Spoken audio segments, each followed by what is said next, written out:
Hi hello welcome to JSR media.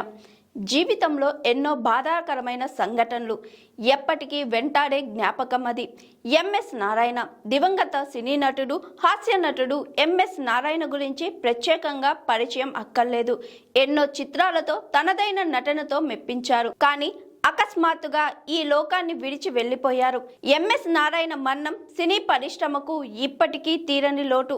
గతంలో ఓ ఇంటర్వ్యూలో MS Narayana తన జీవితం, సినీ ప్రయాణం గురించి ఆసక్తికర విషయాలు పంచుకున్నారు. తన జీవితంలో ఎదుర్కొన్న కొన్ని భావోద్వేగ సంఘటనలను పంచుకున్నారు. ఆయన అనుభవాలు కేవలం వ్యక్తిగత జ్ఞాపకాలు కాకుండా జీవితాన్ని ఎలా చూడాలి, ప్రతికూల పరిస్థితులను ఎలా ఎదుర్కోవాలి అనే విషయాలపై ఆలోచింపజేశాయి. తన జీవితంలో అత్యంత బాధాకరమైన సంఘటన ఏదని ప్రశ్నించగా, తనకంటే చిన్నవారు మరణించడమని ఎంఎస్ నారాయణ అన్నారు. 10 మంది సంతానంలో 7 మగపిల్లలు, 3 ఆడపిల్లలు. తన చివరి చెల్లి మరణం ఆయన్ను తీవ్రంగా కలిచివేసిందని తెలిపారు. అప్పట్లో చిన్న టీచరుగా చాలని జీతంతో కష్టాలు పడుతున్న రోజుల్లో తన చెల్లికి ఆర్థికంగా ఏమీ సాయం చేయలేకపోవడం ఆయన్ను ఎంతగానో భావిస్తుందని చెప్పారు. ఆ పరిస్థితిని గుర్తు చేసుకుంటూ ఇప్పుడు బతికుండి ఉంటే ఎంత బాగుండేదో, ఎంత ఇచ్చేవాడినో అని ఆవేదన వ్యక్తం చేశారు. ఈ సంఘటన ఆయనకు తీవ్రమైన భావోద్వేగపు గాయాన్ని మిగిల్చిందని పేర్కొన్నారు. ఆ జ్ఞాపకాలు ఎప్పటికీ తనను వెంటాడుతున్నాయని వివరించారు.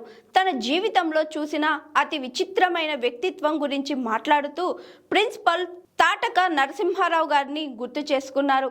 ఆయన అసలు నవ్వకుండా నిత్యం ప్రశాంతంగా ఉండేవారని, కానీ నిజానికి గొప్ప కమెడియన్ అని నారాయణ అన్నారు.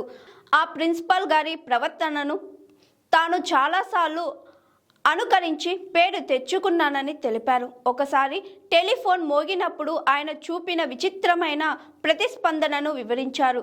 కాలేజీ సెక్రటరీ వెంటే పద్మనాభం గారితో ఫోన్ మాట్లాడుతున్నప్పుడు స్టాఫ్ మీటింగ్ ఎక్కడ జరుగుతుందో చెప్పడానికి కిటికీలోంచి బయట గదిని చూపిస్తే వివరించారని గుర్తు చేసుకున్నారు.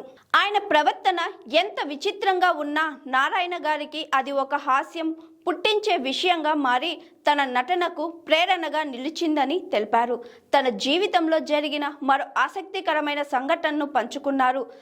సర్కస్ ఎక్స్ప్రెస్లో చెన్నైకి ప్రయాణిస్తుండగా భోజనం అందించే వ్యక్తి ఒకడు పూరీలు అందించేటప్పుడు, ఈ రైల్వే వాళ్ళు చేసే పూరీలు కుక్కలు కూడా తినవండి నారాయణ గారు అని అన్నారట.